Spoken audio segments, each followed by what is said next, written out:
One of the people in this country called on most frequently to talk about the disease is Laurie Garrett, a renowned author who has been writing for years about global health concerns.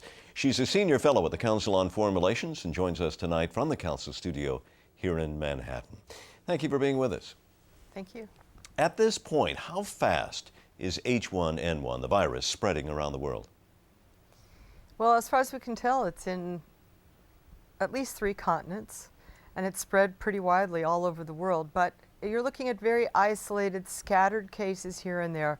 Nothing that looks like a full-fledged, virulent or dangerous pandemic at this time. And how deadly would you say it is? It doesn't appear to be particularly deadly. In fact, the good news is it looks like it may actually be less lethal than a normal garden variety seasonal flu.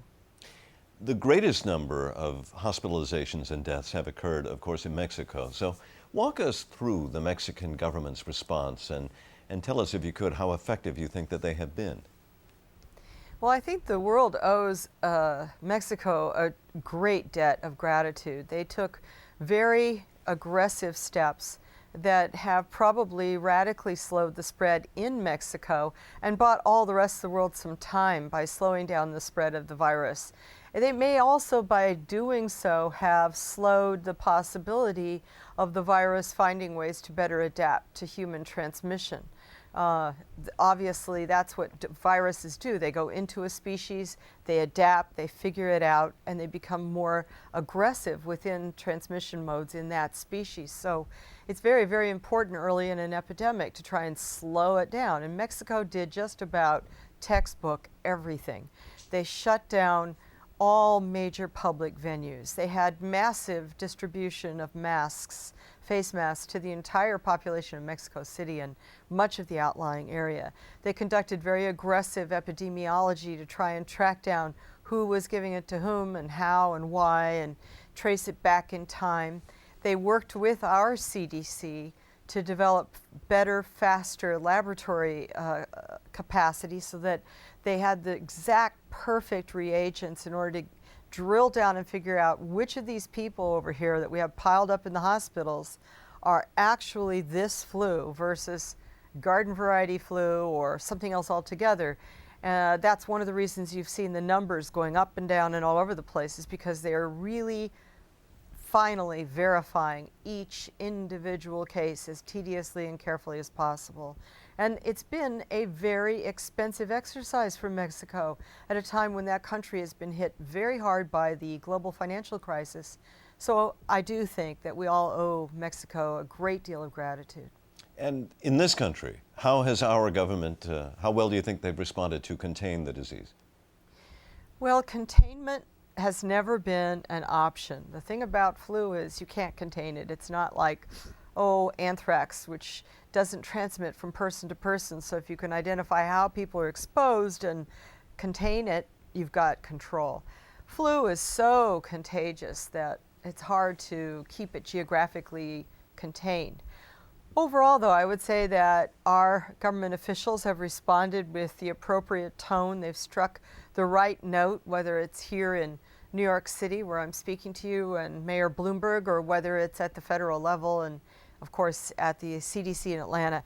And it's a note where you try to walk this very delicate balance between alarm, urgency, and panic, and not get over on this panic side. Stay just right at the proper tone of urgency, mobilizing the system, sending out all the proper bulletins, getting each agency locked into position, but not going berserk. And I think that we've seen that overall.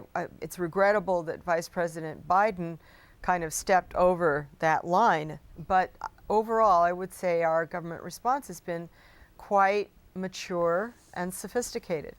How about the situation in Europe? It's more varied in Europe. You see a kind of patchwork of response, and of course Spain seems to have some sustained human-to-human transmission going on. Not clear exactly how and why in Spain, and that's something that is a very aggressive investigation going on right now. And in the UK, the last I heard, they were looking at something like 200 possible cases, all under rapid investigation by the UK authorities. I think there was a certain smugness, and of course, there are now calls for banning travel to the United States. Some European corporations have done so. Nestle is the largest, which has forbidden all of its employees from coming to the United States of America. When it comes to, say, a vaccine, how capable is the world right now in its ability to produce and then distribute the vaccines should the situation worsen? Well, the good news is distribution doesn't have to be challenged because we can't make very much vaccine. The bad news is we can't make very much vaccine. We still use a very old-fashioned technology where we actually raise the viruses on live chicken eggs that have to be in sterile conditions, totally hygienic. It's a tedious hand procedure, injecting the viral samples into those chicken eggs and then harvesting it from the chicken eggs. It's almost impossible to make that more than about 400 million doses for the entire world in a reasonable timetable. It's just ridiculous. Now, backlogged for approval at the FDA in various stages of clinical trials are some new dramatic innovations in how to make flu vaccines. The problem is they need a lot of capital to get them through that clinical trial phase to prove that they're safe and that they really work. And because they're so radically new in their whole design and concept, we're not exactly sure how to test safety and efficacy. So that, unfortunately, will not be available for us in the near term. What have you seen that gives you a sense of comfort? What do I see that gives me comfort? Well, I think we have seen a real improvement in how most governments see this threat of disease. We see an unparalleled level of global cooperation. I am very, very pleased with the trilateral relations between Canada, the United States, and Mexico on the scientific level, on the clinical level, on the policy level. Very dramatic improvement, something that was inconceivable just a handful of years ago.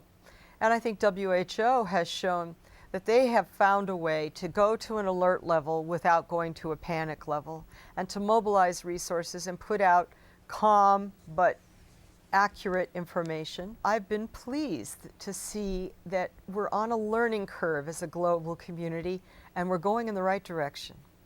Laurie Garrett, thank you very much for speaking with us again tonight. Thank you.